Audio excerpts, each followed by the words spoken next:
Nous sommes le 26 décembre, la Révolution française et la prophétie. Nous lisons dans Apocalypse chapitre 11 au verset 11. Après les 3 jours et demi, un esprit de vie venant de Dieu entra en eux et ils se tinrent sur leurs pieds.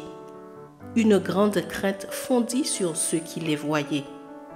Le chapitre 11 de l'Apocalypse est une des prophéties les moins étudiées. C'est la partie biblique qui mentionne le plus de chiffres.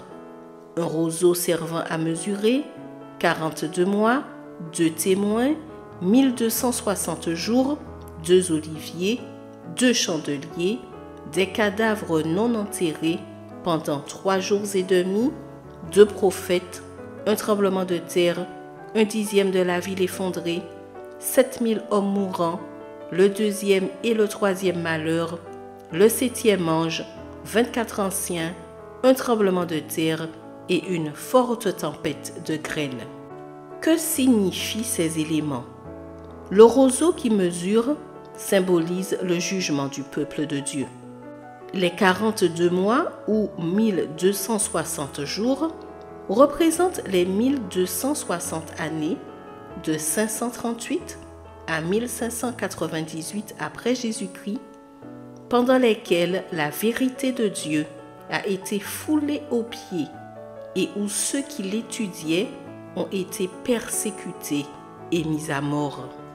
Les 2 témoins, les 2 prophètes, les 2 chandeliers et les 2 oliviers ont le même sens.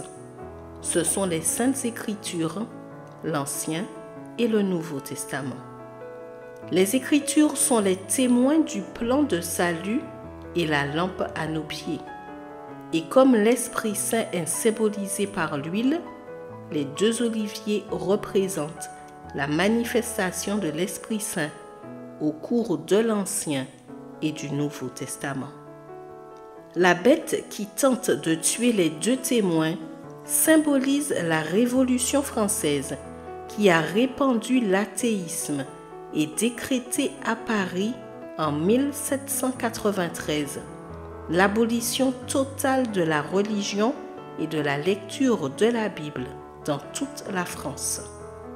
Pendant 3 ans et demi, c'est-à-dire 3 jours et demi prophétiques, ceux que l'on trouvait avec une Bible étaient persécutés et mis à mort.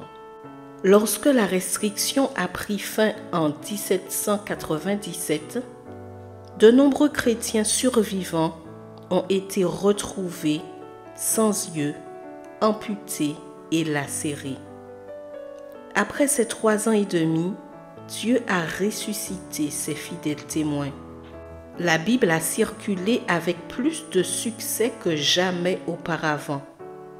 Peu après la Révolution française en 1804, la Société biblique britannique et la Société biblique américaine ont été créées. À la fin du siècle, la Bible avait été traduite en 1907 langues. Ceux qui ont essayé de la détruire ont été remplis de peur en contemplant le miracle de sa résurrection. Les 2 oliviers remplissaient leur fonction de convaincre le monde de péché, de justice et de jugement. L'herbe sèche, la fleur se fane, mais la parole de notre Dieu subsiste éternellement, nous dit Ésaïe chapitre 40 au verset 8. La Bible peut être foulée aux pieds, niée, contredite ou rejetée, mais en fin de compte, la vérité l'emportera et ceux qui la prêchent et la défendent triompheront avec elle. Les impies peuvent tenter de nuire à ceux qui croient et enseignent les Écritures. Leur succès sera de courte durée. Le plan de Dieu se poursuivra victorieusement et la mort sera un ennemi vaincu. Bonne journée et que Dieu te bénisse.